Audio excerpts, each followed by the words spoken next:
Waalaikumsalam, Bu Nila. Bagaimana kabarnya hari ini? Alhamdulillah, sehat-sehat aja, Ibu. Ya, terima kasih ya sudah meluangkan waktu di siang hari ini. Ya, Ibu, sama-sama, Ibu. Baik, Ria. Kita akan melakukan percakapan sebentar, mungkin 10 atau 15 menit lah ya. Nah, kira-kira nih pengen ngomongin apa nih sama Ibu? Saya pengen ngomongin tentang peran saya nih, Bu, di sekolah sebagai murid. Saya merasa bagaimana sih menumbuhkan fokus dan semangat belajar saya di sekolah, baik itu juga dalam kegiatan ekstrakurikuler dan juga kegiatan lainnya yang ada di sekolah. Jadi ini yang pengen saya omongin ke Ibu. Oke, jadi maksudnya Ria sekarang pengen ya menunjukkan fokus dan semangat belajar ya, kemudian juga semangat untuk kegiatan lain yang ada di sekolah ya. Ya Ibu, betul sekali. Oke, baiklah. Sekarang karena kita waktu kita singkat ya, Ibu pengen tahu nih seperti apa sih percakapan kita kali ini yang Ria inginkan.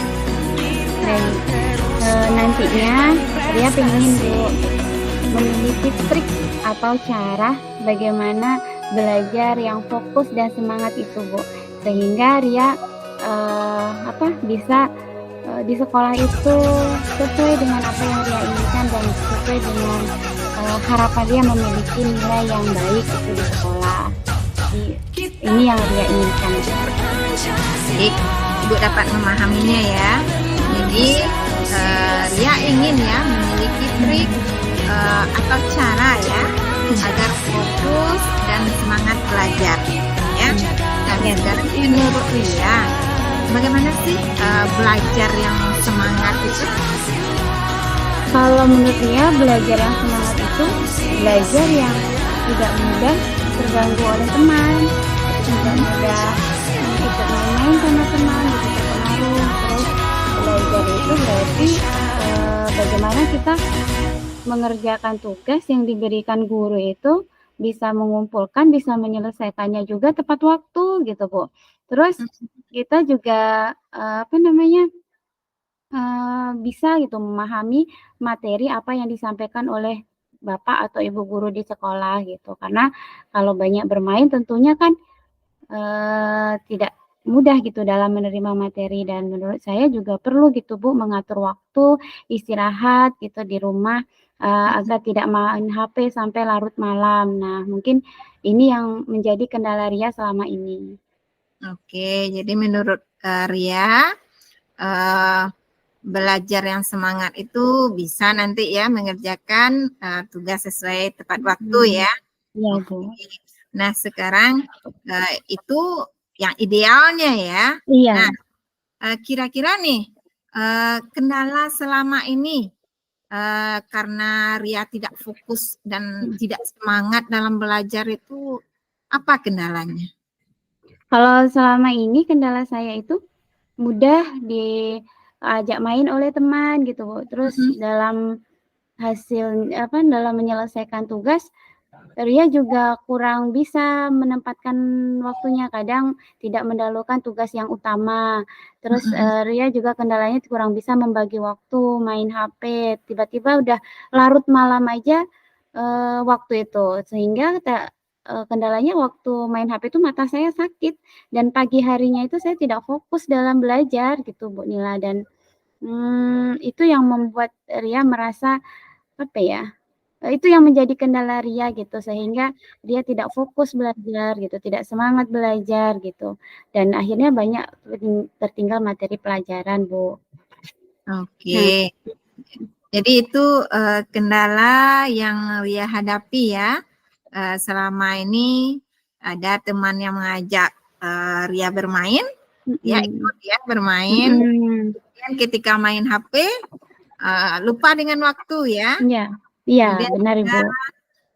Matanya juga sampai sakit ya, sehingga Iya. tidak fokus lagi belajar besoknya. Nah, kalau seperti itu, bagaimana hasil yang telah Ria dapatkan? Nah, kalau menurut Ria, hasilnya tentu tidak sesuai dengan yang Ria inginkan. Saya jadi kurang fokus di sekolah gitu. Jadinya saya kurang paham dengan apa yang dijelaskan oleh Bapak Ibu guru di sekolah, juga tertinggal materi gitu, Bu, karena saya terlalu banyak bermain dengan teman. Terus karena menggunakan HP lama-lama, mata saya juga sakit, Bu, setiap main HP itu. Terus pagi harinya pun hasilnya menjadi ngantuk gitu, Bu, nggak bersemangat rasanya. Nah, ini yang Ria rasakan gitu, Bu.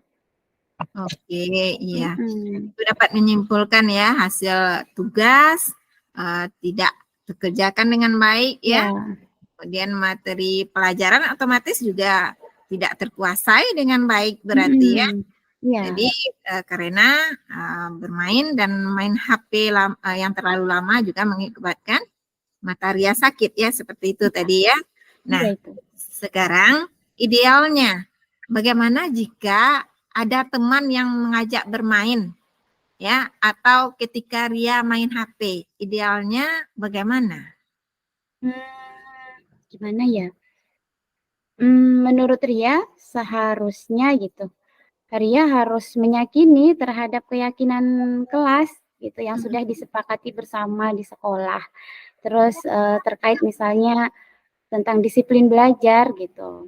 Dan saya juga harus bisa mengatur waktu kapan saat bermain dengan teman gitu, saat mempunyai tugas rumah ataupun tugas di sekolah gitu, mungkin juga bisa mengerjakannya gitu, sesuai dengan waktunya gitu, Bu. Dan saya juga harus mempersiapkan materi di rumah sehingga saya tidak terlalu ketinggalan materi yang disampaikan oleh Bapak Ibu guru di sekolah. Dan menurut Ria, kalau yang main HP terlalu malam itu harusnya Ria harus punya strategi gitu, mengatur waktu gitu. Misalnya punya batasan waktu, tidak sampai larut malam gitu, sehingga pagi harinya Ria tidak begitu ngantuk, Bu. Itu mungkin. Nah, Ibu bagus sekali ya Ria bisa seperti itu, benar ya. Pentingnya kita meyakini keyakinan kelas yang telah kita sepakati bersama-sama ya. Dan juga dalam menggunakan HP juga kita seharusnya mengatur waktu ya. Nah, kira-kira ada enggak langkah lain yang bisa Ria lakukan nih? Kira-kira langkah lainnya yang bisa Ria lakukan mungkin ini, Bu, mendahulukan gitu, hal-hal yang menurut Ria penting atau yang harus segera dikerjakan itu Ria lakukan terlebih dahulu, baru hal-hal yang mungkin tidak penting baru Ria lakukan. Atau mungkin lebih ke mendisiplinkan diri lagi, disiplin lebih untuk rajin kayak gitu, Bu. Mungkin di situ Ria yang harus selain itu yang bisa Ria lakukan.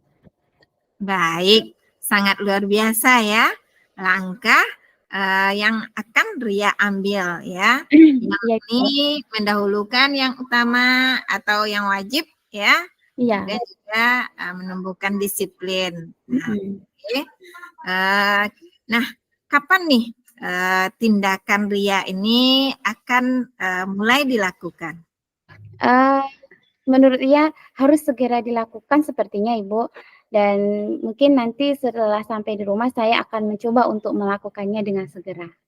Itu, Bu. Oke, baik. Ibu tunggu ya kabar baiknya minggu depan kita ngobrol lagi ya terkait dengan fokus dan semangat Ria dalam pembelajaran di sekolah ya. Kita iringi dengan doa semoga Ria tambah semangat dan fokusnya dalam belajar juga tambah giat ya dengan kegiatan ekstrakurikulernya juga ya yang ada di sekolah. Amin Baik. amin. Baik, saya senang sekali hari ini Ibu, bisa berbincang-bincang dengan Ibu.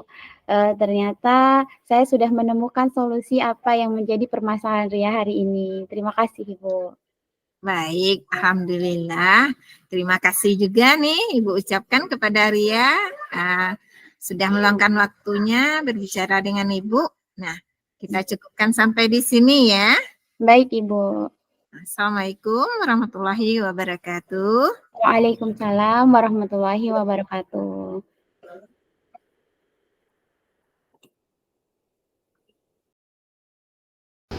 Assalamualaikum warahmatullahi wabarakatuh. Baik, Bu Ria, saya baik, saya akan menyampaikan refleksi diri tentang coaching kita tadi ya. Yang pertama, apa yang sudah berjalan dengan baik selama percakapan. Jadi selama percakapan tadi, saya rasa alur dari Tirta itu sudah berjalan dengan baik ya. Kemudian yang kedua, yang perlu diperbaiki dan ditingkatkan, mungkin kita harus menimba lebih banyak lagi mengenai ilmu kekucingan ya, dari berbagai sumber, bukan hanya dari PGP ini saja, mungkin dari berbagai bidang yang lainnya.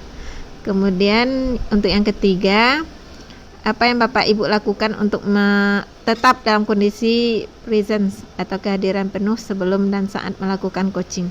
Jadi sebelum coaching saya fokus dulu, meskipun hura-hiri banyak di depan kita nih, tapi saya usahakan fokus, pikiran fokus ke layar, kemudian juga istilahnya tanpa memikirkan ini itu lagi, konsen dengan apa yang akan disampaikan oleh coach saya tadi Bu Ria. Jadi fokus mendengarkan, menyimak apa yang Bu Ria lakukan. Itu selama itu menyimak apa yang disampaikan oleh si coach tadi, permasalahan yang disampaikan oleh si coach. Kemudian apa yang akan Bapak Ibu lakukan untuk memperbaiki, meningkatkannya? Mungkin lebih banyak berlatih dengan kosakata yang dapat memancing coach mengeluarkan potensi-potensi dirinya, seperti itu. Mungkin umpan balik dari coach, pertanyaan untuk coach, untuk Bu Ria ya. Apa yang Anda rasakan pada saat di coaching? Mungkin ini Bu Ria yang menjawab. Perasaan saya ketika melakukan kegiatan coaching tadi dengan Bumila, dengan permasalahan itu, rasanya gitu Bumila bisa melakukan tahapan coaching sesuai dengan alur cerita dari tujuan, kemudian identifikasi, dan terencana, bahkan sampai kepada tanggung jawab. Sehingga saya banyak belajar juga, dan diberi penguatan juga bagaimana cara melaksanakan alur coaching ini dari proses kita hari ini. Terima kasih banyak Bu Mila atas kegiatan coaching hari ini. Sama-sama Bu Ria. Waalaikumsalam warahmatullahi wabarakatuh.